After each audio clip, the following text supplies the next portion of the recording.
des arguments qui sont un peu généralistes sur le fait que vous ne saviez pas le nombre de morts, vous ne saviez pas combien de femmes ont été exactement violées et tout ça. Est-ce que vous êtes étonné quand vous apprenez qu'en Guinée, finalement, au regard de notre histoire politique, qui est même récente, c'est-à-dire les événements de 2007, lorsqu'on vous dit qu'on est allé agresser des êtres humains, des Guinéens dans nos hôpitaux, est-ce que cela ne relève pas quelque part du modus operandi de nos forces de défense et de sécurité, qui est quelque part une espèce de culture de la violence étatique dans notre pays?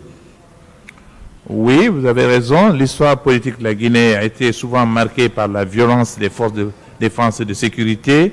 C'est la raison pour laquelle on leur donne des cours de droit humanitaire afin que, moi-même personnellement, quand j'étais représentant des Nations Unies dans tous les pays, en Somalie, en Centrafrique et en Afrique centrale, on a souvent donné des cours à toutes. D'ailleurs, on avait des conseillers de défense et de sécurité qui passaient dans plusieurs pays d'Afrique centrale afin de former les forces de défense et de sécurité quand il y a les manifestations, afin qu'on leur donne l'outil du respect des droits humanitaires. Et ça, c'est extrêmement important, afin que les forces de défense et de sécurité ne soient pas des éléments qui sont là pour tuer les citoyens de leur pays.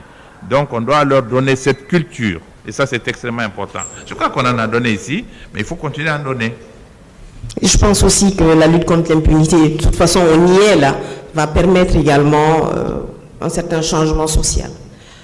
Monsieur Fall, on vous a reproché ici, ou en tout cas on vous a donné moult explications sur la légitimité du rapport d'enquête de la Commission internationale, et on vous a dit que voilà, que c'est pas des crimes de guerre, c'est pas des crimes contre l'humanité qui font que nous sommes dans cette salle d'audience. Mais est-ce qu'on ne pourrait pas quand même considérer que c'est des crimes fondamentaux qui ont été commis en Guinée et que c'est une atteinte, des crimes qui heurtent la conscience humaine qui ont été commis dans notre pays, ce qui explique que la communauté internationale, notamment le Conseil de sécurité et aussi la Cour pénale internationale, s'est intéressée à notre pays au regard des crimes commis, de la nature des crimes commis le 28 septembre. Je suis persuadé que si vous lisez le statut de Rome, si vous le lisez bien, et quand vous verrez les crimes contre l'humanité, les contre des groupes humains, les viols et autres, si vous lisez ça bien, je crois que c'est la raison pour laquelle la recevabilité de la saisine de la Cour du Conseil de sécurité a été effectuée par la CPI. Et la CPI l'a accepté, il y a eu recevabilité, ça c'est depuis plus d'une dizaine d'années, selon la base de la qualification qui avait été donnée comme crime contre l'humanité. Et jusqu'ici, je suis là, à ce niveau, jusqu'à maintenant. Et je crois qu'il est important que l'on tienne compte de la nature des... Il ne s'agit pas seulement d'un assassinat, même si c'est assassinat, mais c'est beaucoup mieux que ça. C'est vraiment des crimes massifs contre tout un groupe humain et des viols massifs contre un groupe de femmes. Donc si vous lisez le statut de Rome, vous verrez que ça répond effectivement aux critères de crimes contre l'humanité. Et je crois que c'est à juste raison que la commission spéciale qui est venue ici d'enquête a défini les crimes-là de cette manière. Ok, au regard du fait que tout ça, c'est plutôt juridique, Monsieur Fall, moi je m'appuie sur le terme crimes fondamentaux parce que on parle du noyau dur des droits de l'homme. Lorsqu'il y a des atteintes à la vie, lorsqu'il y a des séquestrations, lorsqu'il y a de la torture, lorsqu'il y a des assassinats sous une forme, en tout cas sous des formes horribles. C'est pour cela qu'au-delà même de l'aspect qualification juridique, il y a quand même le fait que ces crimes-là heurtent la conscience et la sensibilité humaine. Monsieur Fall, quand aujourd'hui on vous dit que vous n'êtes pas sûr du nombre de disparus ou du nombre de morts, est-ce que cela ne s'explique pas par le fait qu'il a été mis un système le 28 septembre et les jours qui ont suivi pour continuer à systématiquement faire mal à la population guinéenne, ou en tout cas dans des endroits qui étaient soit des camps militaires, soit des hôpitaux, soit dans des quartiers qui étaient des fiefs de l'opposition à l'époque. Est-ce que le fait que l'effectivité de ces exactions-là Est-ce que tout ceci n'a pas contribué quelque part à faire enfler la rumeur? Parce que vous-même, vous dites que c'est des rumeurs, c'est de la base de rumeurs que vous avez appris, qu'il y avait des fosses communes dans plusieurs quartiers ou dans un camp militaire. En tout cas, je ne me rappelle pas exactement de ce que vous avez dit, mais ces rumeurs-là s'expliquent par le fait que les exactions étaient réelles et les disparitions étaient réelles. Sur le nombre de morts, il a été rapporté à ce tribunal qu'il y a eu des manœuvres pour enlever des corps et les emporter. Et cette question reste pendante au niveau du tribunal. Si le tribunal conclut que des corps ont disparu, il est évident qu'on ne peut pas avoir le nombre exact de morts ce jour-là. Tous les corps qu'on a enlevés qui n'ont pas été identifiés font partie justement du nombre de morts qui ont disparu. Et ça, c'est extrêmement fondamental. Le tribunal est saisi de cette question. Il y a eu beaucoup de preuves qui ont été apportées en ce qui concerne cette manière de prendre des corps et de les cacher. Et ça, je crois que ça a été sérieusement discuté ici au cours de ce procès. D'accord. Je vous remercie, M. Fall. J'ai terminé avec mon questionnaire. Merci, Monsieur le Président, honorable assesseur, de m'avoir passé la parole.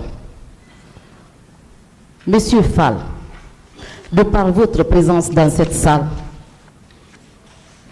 vous montrez aux victimes que vous êtes digne de confiance. Je vous en remercie du fond du cœur. Ma première question est celle de savoir, vous avez déclaré à cette barre avoir été victime de coups et blessures volontaires de la part de M. Marcel Guilavogui et de ses hommes. Vous confirmez cette déclaration? Je le confirme et je l'ai expliqué largement encore ce matin. Est-ce que Marcel et ses hommes tiraient à bout portant sur les manifestants? Non, je n'ai pas vu Marcel et ses hommes tirer sur des manifestants. Ils se sont plutôt occupés pour la période où moi j'étais au stade. Je ne sais pas ce qu'ils ont fait. Quand nous, on nous a déposés à la gendarmerie, je ne sais pas s'ils sont revenus au stade, je ne peux pas le confirmer, mais la période où nous sommes restés avec eux, je ne les ai pas vus tirer sur la foule. D'accord. Marcel a affirmé à cette barre ne s'être jamais rendu au stade du 28 septembre. D'ailleurs, qu'il avait la langue coupée suite à un accident. Mais nous avons constaté à cette barre qu'il parlait sans gêne. Qu'est-ce que vous pouvez nous dire par rapport à cette déclaration? Je crois que nous l'avons suffisamment dit. On a vu Marcel à plusieurs étapes de cette journée. Et je ne suis pas le seul à le dire. Tous mes compagnons le disent. Jean-Marie, Sidia, Mokhtar, nous sommes tous d'accord que Marcel était là. C'est évident. Nous en sommes absolument certains. Merci, monsieur. Que Marcel était au stade. Je poursuis. Le colonel Moussa Tchegoro Kamara a déclaré 3 versions contradictoires à cette barre concernant la présence effective de Marcel au stade. La première, le fait qu'il a déclaré n'avoir jamais vu Marcel au stade. La seconde, j'ai vu une personne qui ressemblait à Marcel. La troisième version, Marcel était au stade. Selon vous, est-ce que le colonel Moussa Tchegoro Kamara ne cherche pas à protéger Marcel et ses hommes dans cette affaire? Je sais que lorsque Marcel était venu à la clinique Ambroise Paré, le colonel Tchegoro était bel et bien présent. Et lui-même a essayé de faire raisonner Marcel. Ça, je le confirme. Monsieur Fall, vous maintenez avoir été l'un des organisateurs de la manifestation du 28 septembre 2009? Absolument. Je le maintiens. D'accord. Et si le président, capitaine Moussa Dadis Kamara, n'avait pas nourri l'intention de se porter candidat à l'élection présidentielle, vous auriez pris l'initiative d'organiser cette manifestation? Non, pas du tout. Nous n'avions aucun intérêt à organiser une manifestation. Nous étions force vive. Nous attendions que les choses se mettent en place en Guinée pour organiser des élections pour un retour à l'ordre constitutionnel. C'est quand on a vu qu'on ne prenait pas ce chemin que nous avons organisé ce meeting. C'est la seule raison. D'accord. Vous avez déclaré que les militaires que vous avez vus au stade relevaient de la garde présidentielle. Vous maintenez cette déclaration aussi? Oui, ils portaient des bérets rouges et La preuve est donnée qu'au moins 2 d'entre eux que nous avons identifiés étaient de la garde présidentielle. Est-ce que selon vous, ces militaires pouvaient aller au stade sans les instructions du capitaine Moussa Dadis Camara? C'est la question qui est renvoyée au niveau du tribunal. Il appartiendra au tribunal de déterminer la responsabilité sur cette question. Mais des gens de la garde présidentielle qui viennent au stade, cette question, elle est pendante. Je pense que le tribunal tranchera cette question. Je vous ai posé cette question parce que lors du passage de colonel Pivi à cette barre, il a déclaré sans ambages que les éléments de la garde présidentielle ne pouvaient se rendre au stade sans l'autorisation du président de la République, Moussa Dadis Camara. Vous savez, lorsque j'ai rappelé l'histoire du statut de Rome, nous avons longuement discuté de la responsabilité des chefs de guerre et des chefs d'État dans le commandement. La garde présidentielle, elle est rattachée à la personne du président, du chef de l'État. Et si la garde présidentielle se déplace pour aller commettre des actes, il y a lieu de soulever cette question de la responsabilité de commandement. Voilà mon analyse de cette question. D'accord. Le commandant Toumba a déclaré également à cette barre que le capitaine Moussa Dadis Camara a dit ceci. Toumba, le pouvoir est dans la rue. Il faut les mater, ils vont le regretter. Est-ce que cette expression ne résume-t-elle pas ce qui était arrivé ce jour-là au stade? Hier, dans mes interventions, j'ai peut-être utilisé ce mot que nous avons été matés à l'intérieur du stade, et nous l'avons été. Voilà. De la tribune au véhicule de Toumba, aviez-vous vu des cas de viol? Oui, on a vu des militaires vers le palais des sports qui déshabillaient des femmes, et on a vu une femme nue qu'ils tiraient et d'autres qui étaient en train de déshabiller. Nous avons vu ça. Ceux qui violaient étaient habillés comment? Pardon? Ceux qui violaient étaient habillés comment? C'était des militaires. Ils portaient des bérets rouges? Ah, oui, certains portaient des bérets rouges.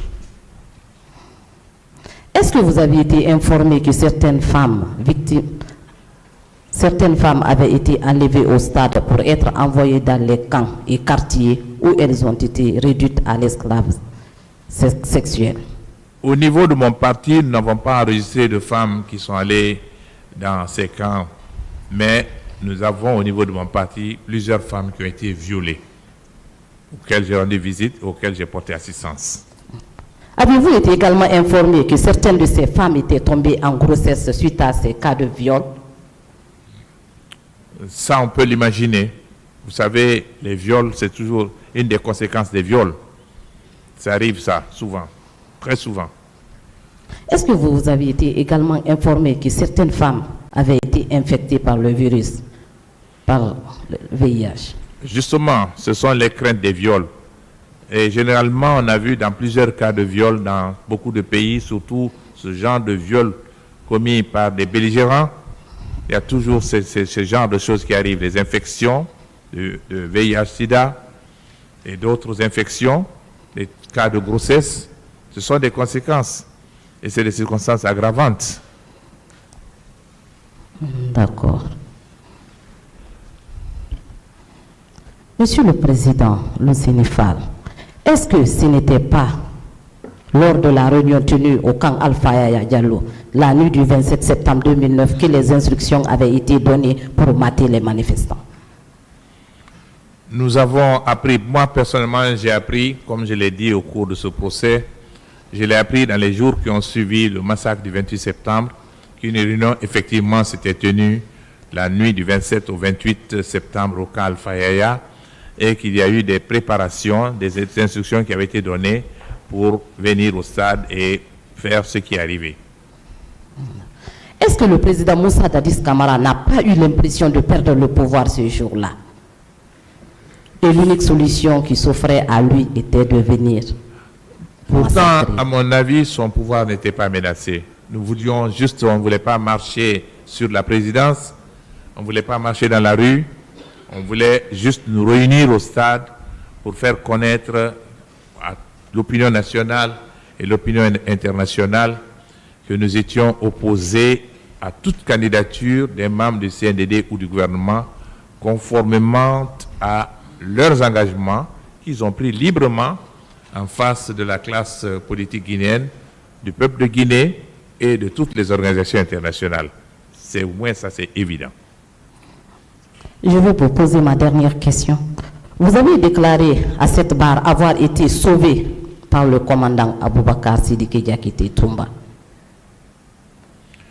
Je l'ai dit plusieurs fois, j'ai répondu à cette question plusieurs fois. Monsieur Baouri a aussi affirmé avoir été sauvé par le colonel Moussa Tchegboro Kamara à cette barre.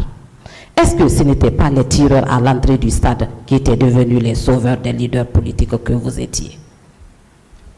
Bon, je ne sais pas, mais en tout cas, j'ai répondu pour notre part. Je ne connais pas les mobiles profonds, mais factuellement, c'est ce que nous avons rapporté, ce qui s'est passé.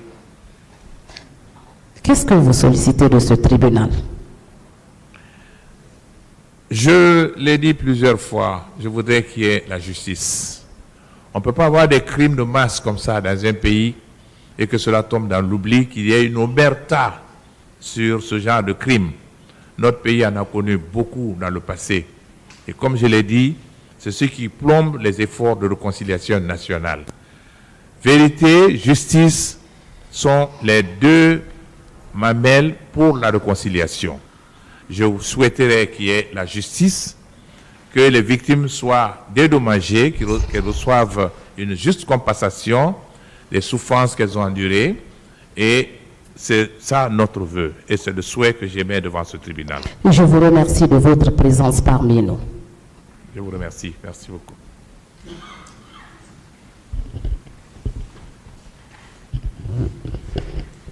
Merci, Monsieur le Président. Monsieur Fall, je salue votre courage et je vous exprime ma compassion pour vous-même et vos militants et militantes. Juste quelques questions. Vous êtes témoin oculaire des massacres du stade. Est-ce que c'était une attaque qui visait un groupe et laissait un autre groupe, ou bien cela concernait l'ensemble des personnes qui étaient là, selon votre témoignage? Est-ce que c'était une attaque généralisée? Oui, c'était une attaque généralisée. Ce n'était pas dirigé contre un seul groupe. Il n'y avait aucune raison d'ailleurs. C'était généralisé. Toujours sur la même lancée. Ces groupes-là, des militaires, attaquaient-ils d'autres militaires ou c'était dirigé contre la population civile? C'est des attaques contre des civils. Toujours dans le même cadre. Est-ce que ce n'était pas en connaissance de cause? Est-ce que le fait qu'on vous a dit on va les mater, est-ce que ces groupes-là qui s'attaquaient à ces civils-là n'avaient pas un mobile derrière? Il n'y avait pas une sorte d'intention d'attaquer? Il est loisible de penser que quand des militaires surgissent dans un stade dans lequel il y a des milliers de personnes et que ces militaires, sans qu'il n'y ait d'autres atteintes, se mettent à tirer sur la foule, il est loisible de penser que c'est des prémédités qui sont venus effectivement pour tirer sur la foule. Et c'est ce qu'ils ont fait. Pourrez-vous être alors d'accord avec moi que nous venons de faire, en passer en revue, les éléments constitutifs des crimes contre l'humanité, à savoir l'attaque généralisée, dirigée contre une population civile, en connaissance de cette attaque? Article 7 du statut de Rome. Oui, quand on regarde le statut de Rome, c'est la raison pour laquelle je disais depuis le début de ce procès que la commission internationale d'enquête, qui était composée d'éminents juristes, cette commission n'a pas choisi au hasard l'expression crime contre l'humanité. Tous les éléments constitutifs de crime contre l'humanité étaient réunis dans les attaques du 28 septembre. Monsieur Fall, savez-vous également, contrairement à ce qui est avancé, les réquisitoires introductifs du parquet, du procureur, visaient à la fois donc ces rapports qui parlent de crimes contre l'humanité et les rapports nationaux? Pour vous donner raison, n'est-ce pas? Mais je pense que ça, c'est un travail entre vous, de juge, avocat et la justice. Je crois que vous êtes dans votre rôle. Toujours parlant de chiffres, est-ce que vous savez que vous n'êtes pas le premier ni le dernier à penser que ce chiffre-là est un chiffre conservateur. Ce n'est pas le chiffre exact. Même le rapport international n'est pas formel. Ils avancent le chiffre de 150 tout en évoquant la possibilité qu'il y ait plus de morts. Vous le savez? Mais évidemment, vous avez suivi ce procès. La preuve a été apportée ici qu'il y a eu plusieurs corps qu'on a enlevés. Des corps qu'on a pris au stade et des corps qu'on a enlevés dans les morgues. Il y a plusieurs corps qui ont disparu. Et donc, il est loisible de comprendre que le chiffre qui a été donné est beaucoup plus important en réalité. Également, on semble indiquer que c'est tout dernièrement que vous avez pu sortir quelque part le nom Marcel, alors que en 2014, il est écrit noir sur blanc que vous avez identifié formellement colonel Tchegoro, Marcel Guiraboki et Toumba Diakité. Donc, ce n'est pas nouveau, n'est-ce pas? Absolument. Peut-être un dernier point, avec la permission de Monsieur le Président. Plénipotentiaire, vous avez indiqué ici que le statut de Rome n'est pas un statut imposé aux États africains.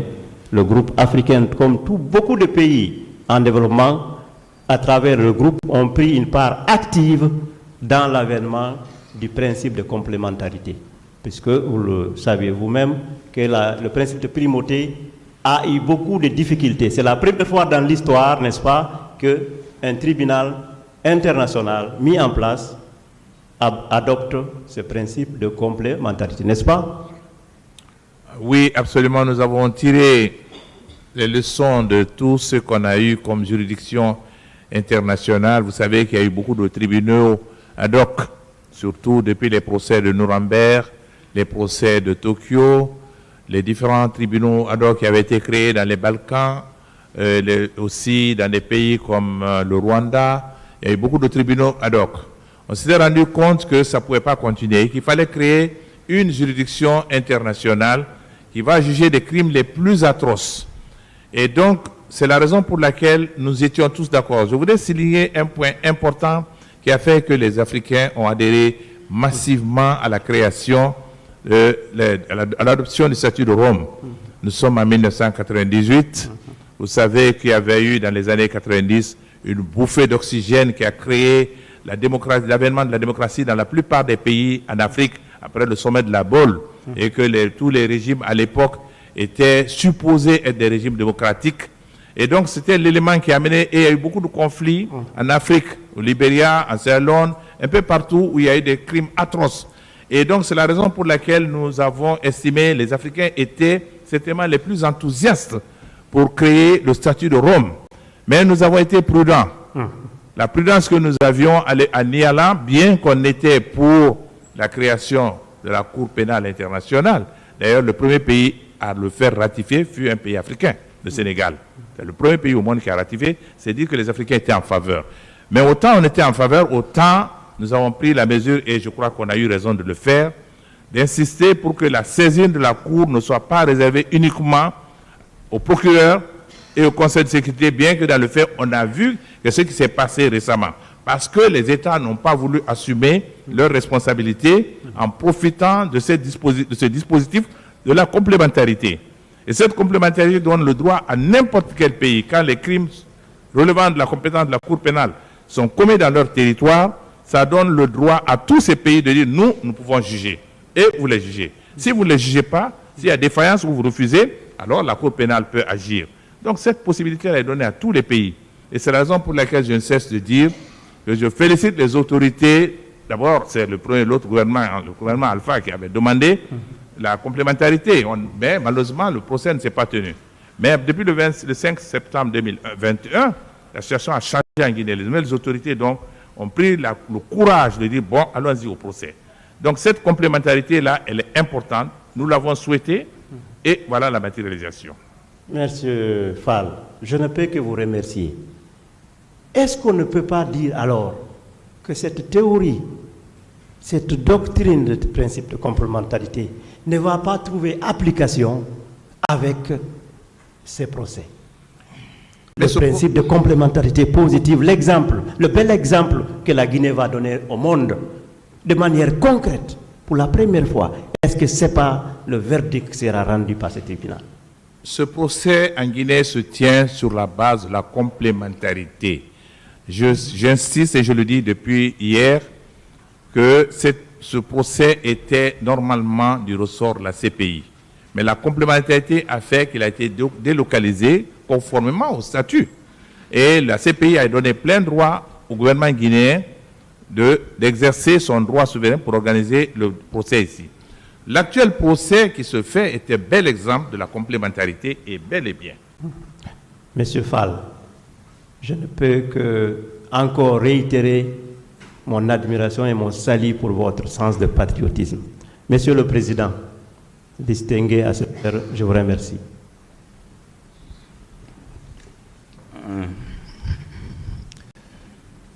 Je vous remercie, Monsieur le Président, Messieurs les assesseurs, et avec la permission de Monsieur le Président, Monsieur Fall, je voudrais vous adresser mes sincères félicitations pour deux choses. Après M. Baouri, c'est vous. Quand nous voyons une grande personnalité aux côtés des victimes, pour moi et beaucoup ici, c'est une satisfaction. Donc, je vous félicite et je vous remercie. Je voudrais aussi, avec la permission du Président, c'est le dernier commentaire. Vous nous avez comblés. Vous nous avez soulagés depuis hier. Lorsque vous-même, vous voyez au vu du rapport, etc., et tout ce que la CPI a fait, que c'est ce qui s'est passé au stade et les jours qui ont suivi, ce sont des crimes qui relèvent de la compétence de la CPI. Donc, il fallait, avec la permission du Président, que je vous adresse ces mots de satisfaction et de soulagement. Je n'ai presque pas beaucoup à dire. Je voudrais vous demander quand même, au-delà de la complémentarité que la justice guinéenne est en train de faire, qu'elle a expérimenté il y a 6 mois maintenant, est-ce qu'avec ce procès, on ne va pas lutter contre d'abord l'impunité dans notre pays, à votre avis? Lutter contre l'impunité en Guinée. Oui, je crois que je l'ai mentionné. Oui. J'ai salué la tenue de ce procès pour cette raison. J'ai parlé de l'omerta sur les crimes de masse que nous avons connus dans notre pays. J'ai dit que cela plombe les efforts de réconciliation parce que je suis convaincu qu'il y a des familles qui ont souffert de ces crimes de masse en Guinée, qui n'accepteront pas qu'on leur dise venez vous réconcilier de cette manière-là tant qu'on n'aura pas réouvert et parlé de tous ces problèmes. La Guinée a un besoin pressant de vérité sur ces choses. Je crois que la tenue de ce procès est un bel exemple. Et c'est un exemple non seulement pour les Guinéens, mais aussi pour tous les peuples qui suivent ce procès. Savoir que quand on fait des crimes de masse, on peut être poursuivi. Et que les Guinéens se rendent compte que cela est possible. Puisque c'est la première fois qu'un crime de masse est jugé ici, j'ai dit que ça fera jurisprudence et aussi ce sera un signal pour tout le monde à l'avenir pour savoir qu'on ne peut pas se permettre impunément de tuer des populations entières et rester impunis comme ça se passait comme c'était dans le passé dans plusieurs pays africains. Donc la tenue de ce procès, pour moi, c'est une avancée remarquable pour l'avenir de la justice en Guinée. Bien, ce qui m'amène à vous poser la question suivante. Ne pensez-vous pas que si notre justice arrive à tenir ce procès à bon port, est-ce que cela ne peut pas nous conduire facilement à la réconciliation nationale? Je souhaite toujours votre avis en tant qu'aîné, en tant que frère juriste. Dans ma déclaration préliminaire hier, Oui. lorsque je suis apparu devant ce tribunal, j'ai conclu par cette idée, en disant qu'au-delà de la tenue de ce procès, il ne faut pas penser seulement aux peines qui peuvent être infligées, et que ce procès ne doit pas être le procès ni contre une personne, ni contre une communauté, mais que ce procès doit être un procès juste, et que ce procès serve non seulement d'exemple pour l'avenir, mais que ce procès puisse nous permettre de nous réconcilier. Quand il y a la justice, il y a la réconciliation. S'il y a le déni de justice, il n'y a pas de réconciliation. Après une justice, on peut se réconcilier. Et je crois que c'est un principe que les Nations Unies chérissent, et c'est la raison pour laquelle, étant un produit de cette organisation, je suis fortement en faveur de la justice, que je considère comme un des piliers essentiels pour tout pays. Quand vous arrivez dans un pays, si la justice ne fonctionne pas bien, je ne veux pas rentrer dans les détails, vous êtes mieux placés que moi, vous êtes des praticiens de la justice. Moi, j'ai fait le droit, mais je ne suis pas un praticien de la justice. Mais je sais que quand la justice ne fonctionne pas dans un pays, ça a un impact sur toute la vie. Les affaires, le commerce et tout, et la stabilité et la quiétude des citoyens. Donc ce procès est un bel exemple. Je ne doute pas de ce que ce tribunal va faire.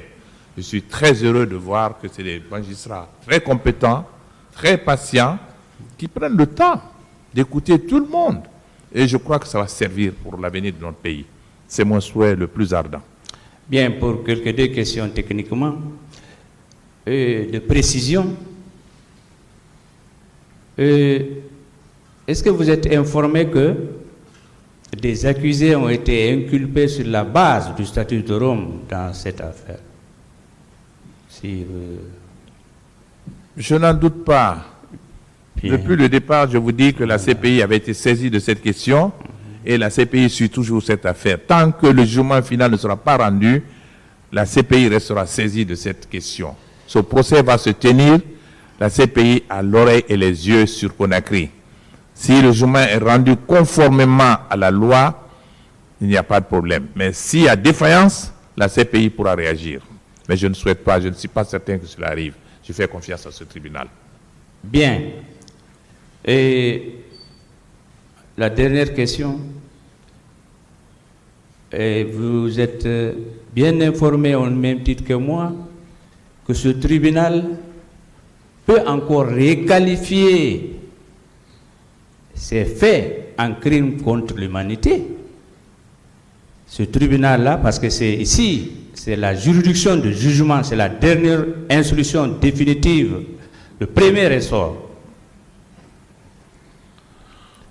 Je laisse ce soin au tribunal. Ça ne m'appartient pas de rentrer dans cette querelle juridique. Ouais. Je laisse ça entre vos mains et les mains de la justice. C'est hors de mes compétences ou du moins de ma qualité de partie civile.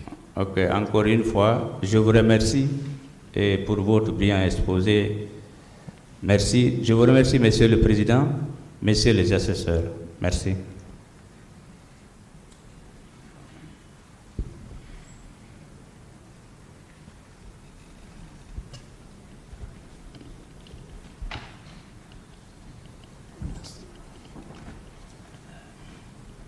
Bien. Merci, Monsieur le Président. Merci, Messieurs les assesseurs. Monsieur Fall, j'ai suivi avec beaucoup d'intérêt votre exposé et la réponse aux questions qui vous ont été posées ici.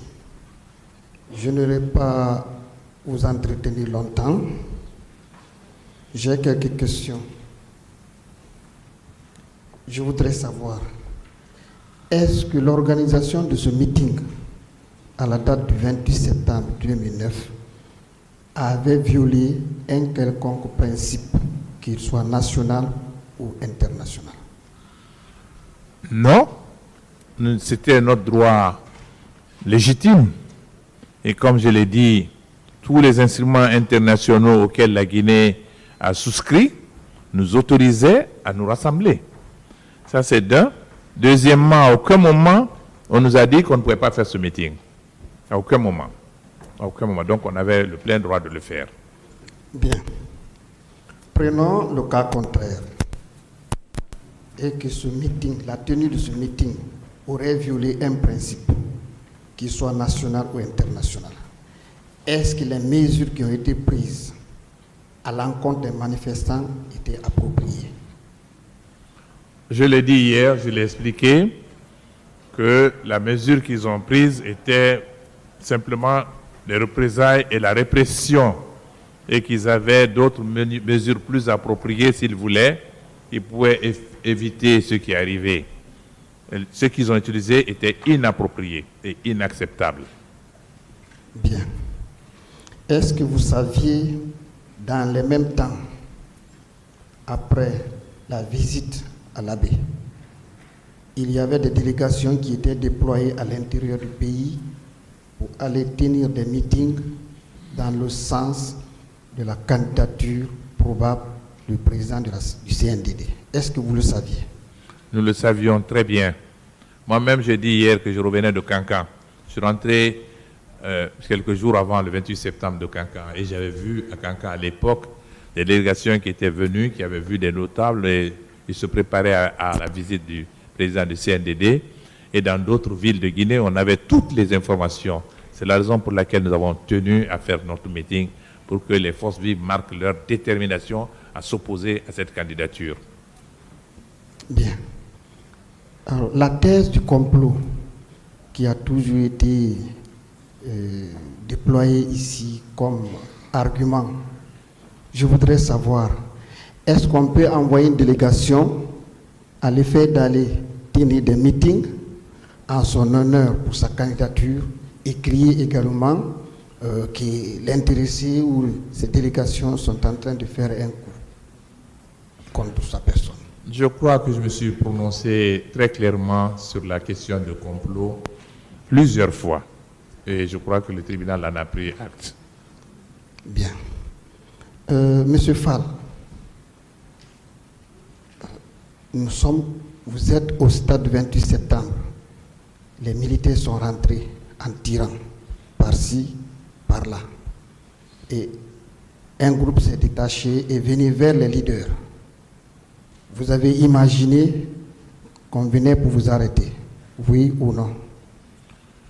Oui, lorsque nous avons vu les militaires rentrer, on a pensé qu'ils venaient nous arrêter. Et même quand nous avons vu Toumba monter vers la tribune, on pensait qu'on est venu nous arrêter. Et même quand il nous a extirpés du stade, on pensait qu'il est venu pour nous arrêter. Et même quand il nous a embarqués dans sa voiture, on pensait qu'il nous amenait au camp Al-Fayed. Nous l'avons cru fortement.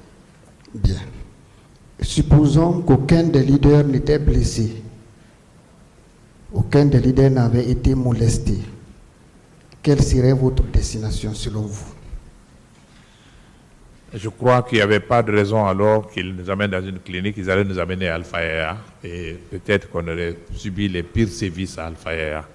Je crois que c'est le fait qu'on était blessé que la direction a changé pour nous amener dans une clinique.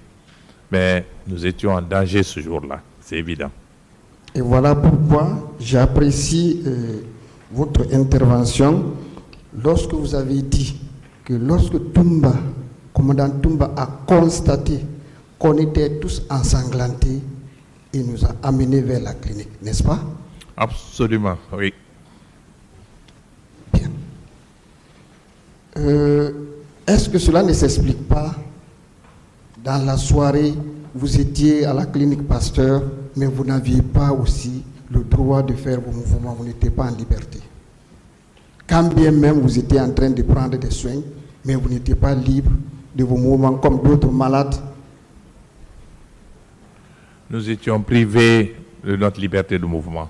Ceci c'est clair, c'est évident. Bien. Et il y a un passage par rapport aux soins. D'abord, vous avez été déposé après la clinique Ambroise Paré. On vous a envoyé à l'état-major de la gendarmerie. Est-ce que là, on a eu à prendre des soins sur vous parce que vous étiez ensanglanté? Est-ce qu'il y a eu des soins à votre égard? Nous avons reçu les soins, à l'exception de Sidia qui, en fin de soirée, avait reçu un soin rudimentaire sur sa tête. Nous autres, on n'a pas eu de soins jusque la nuit. C'est la nuit qu'à Pasteur, nous avons reçu les premiers soins. Et c'est les seules choses qu'on nous a données. On ne nous a donné ni à boire, ni à manger toute la journée. Et c'est un peu ça qui s'est passé aussi. Ça, c'est extrêmement important. De quel moment à quel moment vous étiez là, blessé, des douleurs? On a passé la demi-journée à la gendarmerie. C'est en fin d'après-midi qu'on a quitté l'état-major pour aller dans l'autre camp de la gendarmerie. Et puis, finalement, on est arrivé à Pasteur. Bien. Une dernière question, certainement. Supposons que c'est vous qui étiez ce jour à la tête du CNDD et que les manifestants persistaient jusqu'à entrer au stade. Quelle serait votre réaction? C'est une question assez compliquée. Je ne me vois pas à l'époque à la tête du CNDD pour plusieurs raisons.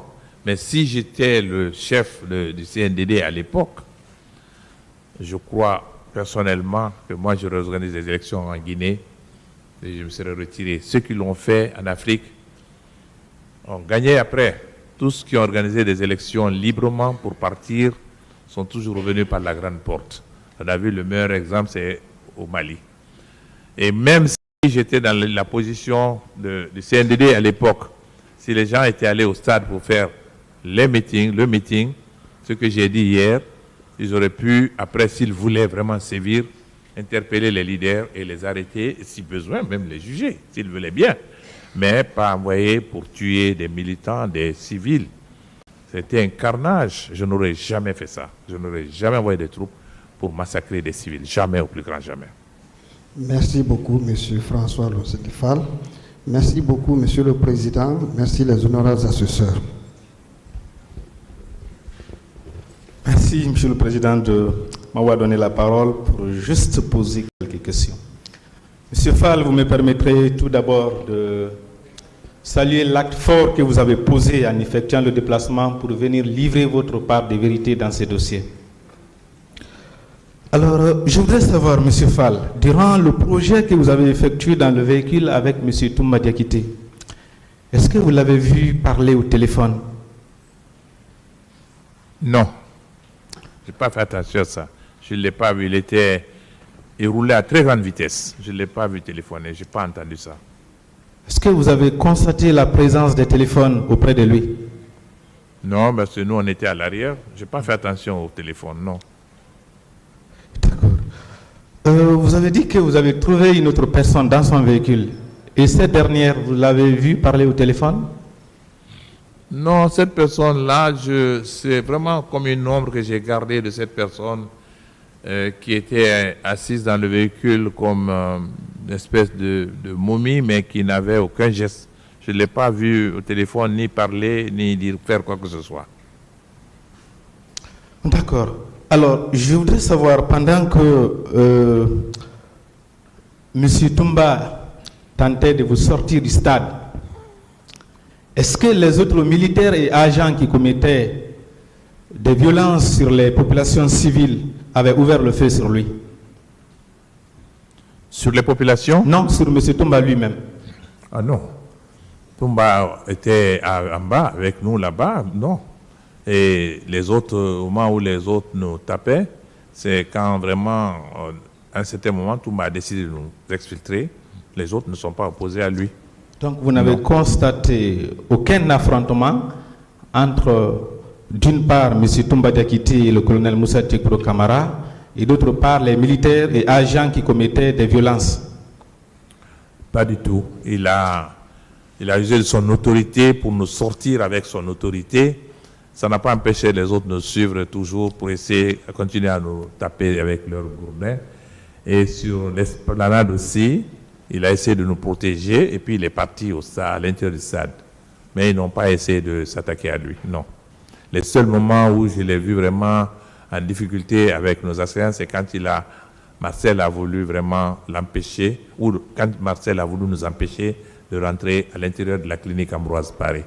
Ils se sont tiraillés, et puis il a tiré un moment, ils sont allés de l'autre côté de la rue, il lui a longuement parlé, puis ils sont revenus, et ils ne se sont pas entendus. Marcel tenait toujours à ce qu'on nous amène au camp Al-Fayher. Sinon, je n'ai pas vu autre chose. D'accord. L'opération de votre sauvetage par M. Toumba Diakité a-t-elle causé des morts à autrui? Non, pas du tout. Pas du tout. Pas du tout. Je pense que quand Toumba nous prenait en charge déjà, nous étions blessés déjà. Il n'y a pas eu d'autres blessés pendant le temps où il nous a pris en charge. Il n'y a pas eu d'autres blessés. D'accord. Alors, le président Dadis avait été informé à temps.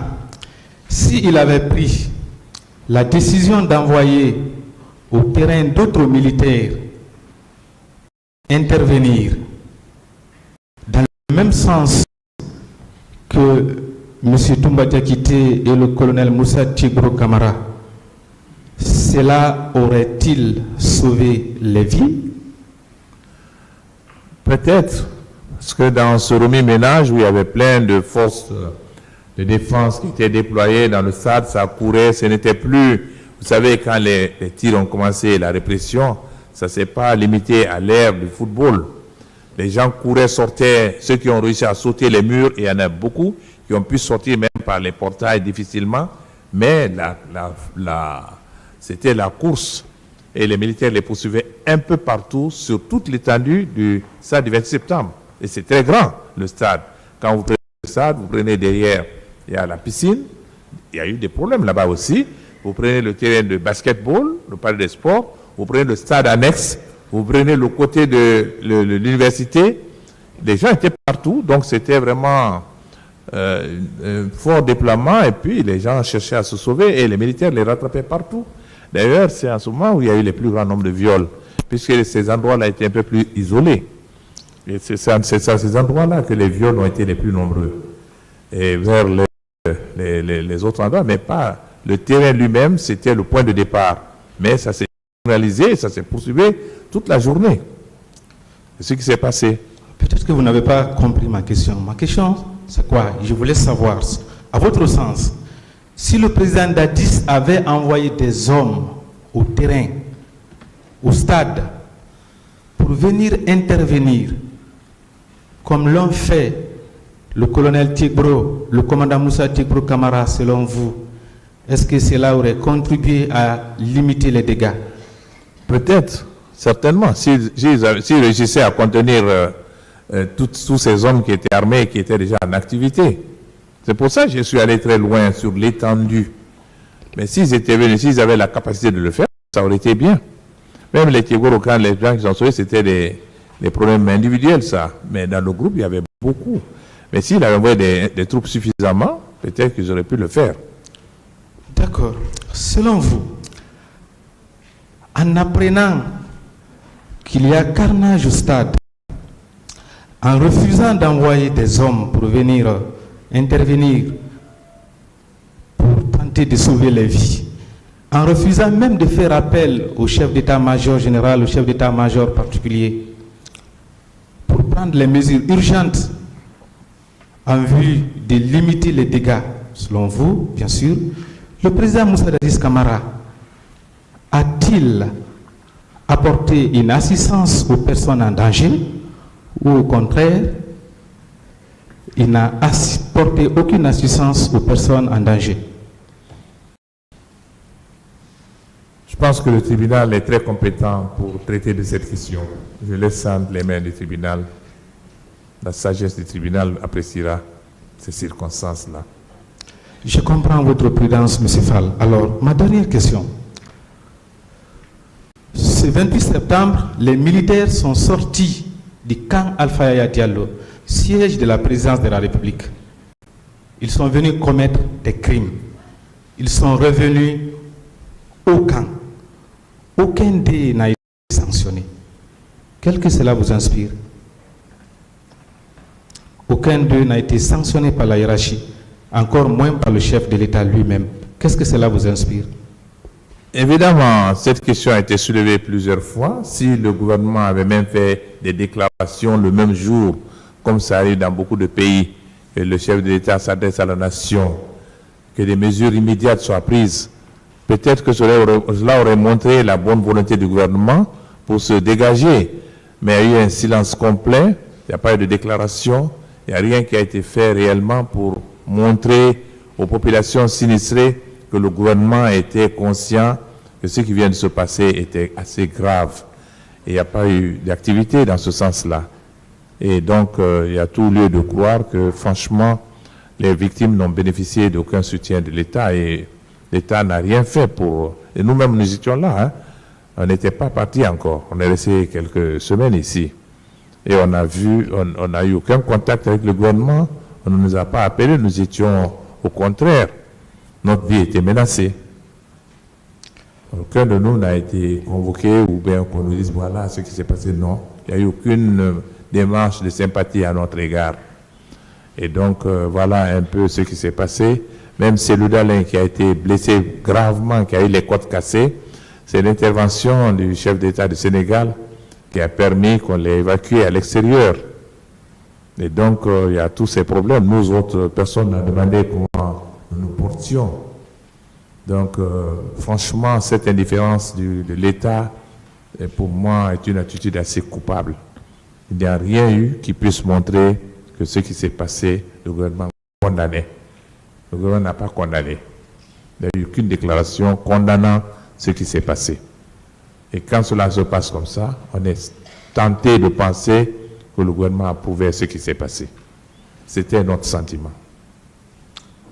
Monsieur Fall, votre réponse m'inspire une ultime et subsidiaire question. Alors, vous parlez de couverture par le gouvernement. Si ces militaires, selon vous, n'avaient pas agi sur ordre du président Dadis, est-ce qu'ils les auraient couverts, selon vous? C'est comme la question que vous avez posée. La responsabilité de commandement reste toujours au cœur de ce problème. Je laisse ce soin toujours au tribunal qui appréciera. Je vous remercie, M. Fall. Merci également au tribunal. Merci, Monsieur le Président et honorable assesseur. Bonjour, Monsieur Fall. Bonjour. Alors, je ne sais pas s'il doit me rester à cette question, mais je vais tenter. Alors, vous aviez répondu à un avocat du capitaine Dadis ici, ceci. Dans l'intérêt de votre client, évitez de me poser certaines questions. Qu'est-ce que vous aviez voulu dire? Bon, écoutez, vous savez, moi j'apparais devant ce tribunal comme une partie civile. Je ne suis pas un accusé, je ne suis pas venu pour rentrer dans un certain débat.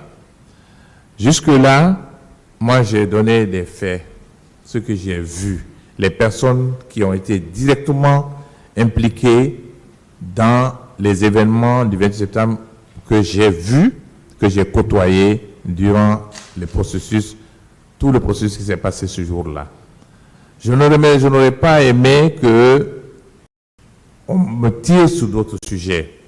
D'accord. C'est pour ça que je lui ai dit, non, n'ouvrons pas cette boîte de Pandore, parce que ça deviendrait un autre débat. Je ne souhaite pas faire mener ce débat-là. D'accord. Est-ce que vous avez appris quelque chose que le capitaine Moussa Dadis Camara aurait fait avant, pendant et après le meeting? Non. Son avis par exemple, ou une décision qu'il aurait prise?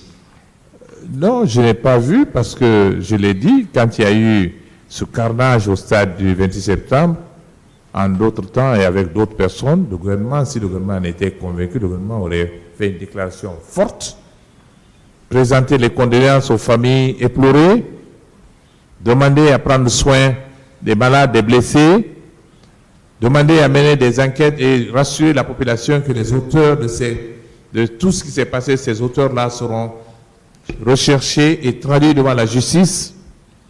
C'est la méthode qu'un gouvernement normal aurait utilisée. Il n'y a rien eu de cela. Et puis après, les jours qui ont suivi, rien ne s'est passé. Nous, jusqu'à notre départ, rien ne s'est passé. C'est pour ça, quand on a mis la commission nationale d'enquête en place, notre lecture était que comme le problème était devenu un problème international, que la CEDEAO s'était déjà réunie, avait condamné l'Union africaine et qu'ils avaient peur de cela. Ils ont dit, bon, alors on va créer une commission nationale. Et les membres de ce comité-là, nous, on n'avait pas confiance. C'est la raison pour laquelle nous n'avons pas accepté. Merci bien, monsieur Fall. En fait, je voudrais aussi dire ou demander, ou en tout cas savoir, si vous aviez appris avant le meeting, avant le 28 septembre, que le capitaine Moussa Dadis Camara a par exemple donné son avis par rapport au meeting envisagé, où il a pris une décision ferme avant ce jour. Non, pas du tout. Moi, je n'étais pas informé. D'accord. C'est seulement le matin, quand j'allais avec Sidéa, qui m'a dit qu'il a eu un appel du président du CNDD, et vers 1h ou 2h du matin, et on était déjà en route vers le domicile de Jean-Marie Doré. D'accord. Et à propos des échanges, qu'est-ce que Sidia vous a dit que vous retenez? Non, il m'a dit qu'il a reçu un appel, qu'il dormait déjà, qu'il se faisait très tard, qu'il a reçu un appel du président du CNDD lui demandant de faire annuler le meeting, qu'il lui a dit, ce qui a été rapporté au tribunal, qu'à cette heure-ci, il ne pouvait pas réunir les autres collègues pour que les autres collègues discutent de cette question. C'est ce qu'il m'a dit. Et je crois qu'il avait raison. D'accord. Alors, le 28, lorsque vous étiez sur le chemin vers le stade, et que vous avez rencontré le colonel Tchegoro avec des hommes en uniforme, et qu'un débat a été engagé entre lui, le colonel Tchegoro, commandant à l'époque, et des leaders politiques que vous étiez. Qu'est-ce que vous retenez des échanges? Il avait quel message envers vous? Non, ce que je retiens, c'est que ce que le colonel Tchegoro nous disait n'était pas acceptable. À ce stade-là, on n'avait aucun moyen. Figurez-vous, nous étions à près de 200 ou 300 mètres de nos militants, des milliers qui étaient déjà en ébullition, des milliers de personnes. Nous n'étions pas loin. De là où nous étions, on les voyait. Et que nous, on dise, bon, ok, on retourne. C'est pas possible. D'accord. Donc, on ne pouvait pas le faire.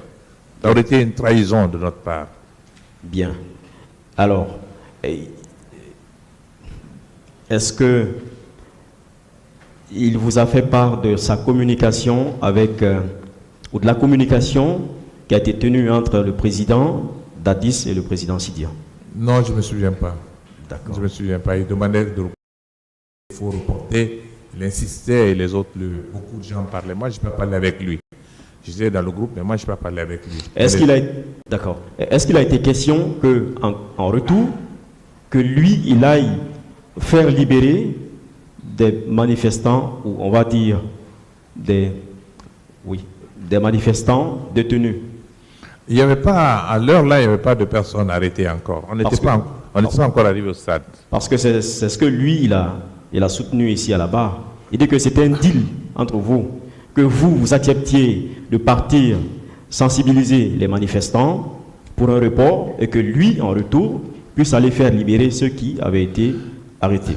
Certainement qu'ils avaient arrêté des gens qui étaient au stade déjà le matin, certaines personnes qui les avaient certainement arrêtés. Mais comme je dis, ce n'est pas tous les leaders qui ont parlé avec le colonel Tchegoro là-bas. Hein. Je crois que c'est peut-être ceux qui étaient devant. Et vous verrez les images d'ailleurs. Et vous verrez les images, c'est-à-dire qu'il y a des gens qui ont discuté. Nous, on était déjà dans le groupe, on était un groupe important quand même. Mais nous savions qu'on serait allé au stade. C'était notre détermination. D'accord. Dans le stade, lorsque le commandant Toumba est venu vous tirer de là, vous sortir de là, bon, c'est vrai que pour vous, il vous a sauvé. N'importe qui, à votre place, l'appréhenderait de cette façon, mais pour nous, il vous a épargné. Alors, lorsqu'il vous a sorti du stade, est-ce que, sur le chemin, il a donné un ordre à ces militaires qui le suivaient ou qui étaient autour de lui de ne pas violenter quelqu'un d'entre vous? Parce qu'il était venu pour vous sauver. Non, pas du tout. Je pense qu'au moment où le commandant Toumba nous faisait sortir du stade, nous-mêmes, on ne savait pas qu'il nous sortait pour nous sauver. C'est nous qui nous sommes dit, quand nous sommes sortis de cette fournaise, que le fait de nous avoir exfiltrés de l'intérieur du stade, que cela nous a sauvés. Mais nous ne savions pas que nous étions, qu'il nous avait sauvés. Nous, on pensait qu'il nous avait arrêtés, qu'il nous amenait au camp. C'est ce qu'on pensait. Mais en fait, le geste nous a sauvé la vie. Effectivement. Oui. Alors, À la clinique Ambroise Paré, vous aviez dit ici qu'il a eu à échanger, sinon il s'est disputé avec Marcel, le lieutenant Marcel. Est-ce que vous avez retenu des mots qu'ils se sont échangés? Quelques mots. Marcel insistait. Marcel lui a dit non, il ne peut pas être soigné, il faut qu'on les amène au camp Al-Fayar. Marcel ne cessait de le répéter et tout m'a dit non, il faut les laisser, on va les faire rentrer pour les soigner. C'est ce qu'ils ont échangé. Et Marcel devenait de plus en plus furieux. Ils se sont tiraillés. L'autre l'a tiré pour l'amener pour essayer de le raisonner, il n'a pas voulu. Et c'est en ce moment-là qu'il est venu d'ailleurs pour sortir la grenade. Quand il a vu que Toumba était déterminé à nous faire rentrer à l'intérieur de la clinique. C'est en ce moment qu'il a sorti la grenade et tous les médecins et infirmiers qui étaient venus, qui étaient déjà à la porte, certains même avaient des espèces de brancards, ils ont fui, ils sont retournés dans leur clinique. Et nous, on était là, on était désemparés. Et c'est en ce moment que Toumba nous a réembarqués pour nous conduire en ville. D'accord. Lorsqu'il vous a embarqué de la clinique Ambroise Paré, est-ce qu'il vous a informé de la prochaine destination, Toumba? Non, on ne savait pas où il nous menait. Je vous dis qu'on n'a pas échangé avec Toumba. Avec Toumba, d'accord. Toumba ne nous a pas adressé la parole, à part Sidia qui lui a posé la question quand il a reçu la compresse. Nous n'avons pas échangé avec lui. D'accord. Nous ne savions pas, on ne savait pas, on ne connaissait pas réellement ce qui se passait. Où Toumba allait nous mener. On ne savait pas ça. D'accord. Alors, lorsqu'il vous a laissé au haut commandement de la gendarmerie, en ville ici, à qui est-ce qu'il vous a laissé? Et quelles sont les consignes qu'il a eu à donner? Moi, je ne l'ai pas vu parler avec les gendarmes. Il est descendu, il est rentré à l'intérieur. Et puis après, on nous a descendu et nous, on a suivi. Il y avait des gendarmes et on nous a fait asseoir. Il y avait des bancs, on allait nous faire asseoir là. Et on était assis. À un moment, on est allé dans un bureau. C'est à ce moment que le général Baldé est venu. Je n'ai pas suivi les instructions qu'il avait données et à quel titre il nous a déposé là-bas, je ne sais pas. Mais nous savions en tout cas que nous étions à la gendarmerie. Bon, donc on était entre les mains de la gendarmerie, c'est ce que je sais. D'accord. Est-ce que vous avez eu à échanger avec le général Baldé à son arrivée? Oui, j'ai dit ça hier. Nous n'avons pas eu de longue discussion avec lui. Il est venu, il ne nous a pas parlé, il est passé. Et c'est en ce moment, Jean-Marie l'a interpellé. Et lui a dit, mon général, vous avez vu ce qu'ils ont fait? Regardez, ça c'est de hautes personnalités, deux anciens premiers ministres, regardez l'état dans lequel ils sont. Et le général Baldé a dit, oui, mais je les ai écoutés, je vous ai écoutés au stade. Et moi, j'ai répliqué, nous n'avons rien dit, je me suis levé. J'ai dit, mais non, on n'a absolument rien dit de mauvais. Nous avons dit au stade que nous étions opposés à la candidature du président du CNDD. Et c'est tout. Le ton était un peu monté, il a dit, ok, il est parti. Bon. Nous, on s'est assis, et puis c'est tout. D'accord. Et qui est-ce qui vous a pris du haut commandement pour la clinique Pasteur? Des gendarmes. C'est des gendarmes qui nous ont pris pour aller d'abord dans l'infirmerie. Comme je l'ai dit ça plusieurs fois. On nous a fait passer par l'infirmerie qui s'ouvre dans la cour de la gendarmerie qui est vers le plan. C'est là où Sidia a eu des points de suture sous sa tête. Et puis de là-bas, on nous a amenés maintenant à Pasteur. C'est là où nous avons reçu les premiers soins. D'accord. Alors, est-ce que vous aviez tenté à la fin, après le carnage, les jours qui ont suivi, est-ce que vous avez tenté les organisateurs, ou en tout cas la société civile, est-ce que vous aviez tenté de mener des démarches auprès des autorités pour, par exemple, faire récupérer des corps? Non, pas en tant que formation politique. Ceux qui ont essayé cela sont passés par les familles, mais en tant que formation politique, nous n'avons pas fait de démarche officielle auprès de... C'était la rupture avec le CNDD. Nous n'avons pas eu de contact avec le CNDD du tout. Nous avions peur de les approcher et on ne voulait plus les approcher. Donc il n'y a pas eu réellement de contact officiel entre nous à aucun moment. D'accord. Est-ce qu'il y a des partisans qui venaient à la base pour chercher des portés disparus, les leurs qu'ils ne retrouvaient plus? Les familles ont été mobilisées très fortement dans la soirée même du carnage. ceux qui savaient que leurs enfants étaient sortis, qui étaient allés au stade, parce qu'il y avait beaucoup de jeunes, et les gens ont commencé à chercher les corps de leurs parents. Et c'est pour ça, d'ailleurs, un des parents des familles est venu à la barre ici et qui a confirmé que des gens avaient vu le corps de son frère, qui a disparu après. Et je le crois. Mais les familles sont sorties pour aller chercher des corps, pour voir s'il y avait des malades dans les hôpitaux, blessés, morts. Les familles ne sont pas restées inactives. Même nous-mêmes, les gens cherchaient à savoir où nous étions. Parce que jusqu'au moment où on a découvert que nous sommes à Pasteur, les gens pensaient que nous-mêmes, on était morts. Et donc, tout le monde était aux aguets, les gens cherchaient ce qui s'est passé. Merci bien, M. Fall. Merci, M. le Président et honorable assesseur.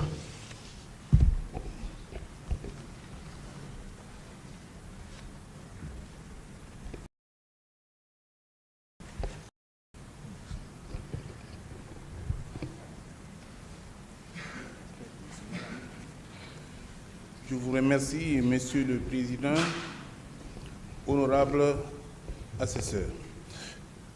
Excellences, je commencerai par vous remercier de l'effort que vous avez fourni, de la violence que vous avez fournie sur votre propre personne pour venir éclairer la religion de ce tribunal par rapport à cette affaire du 28 septembre.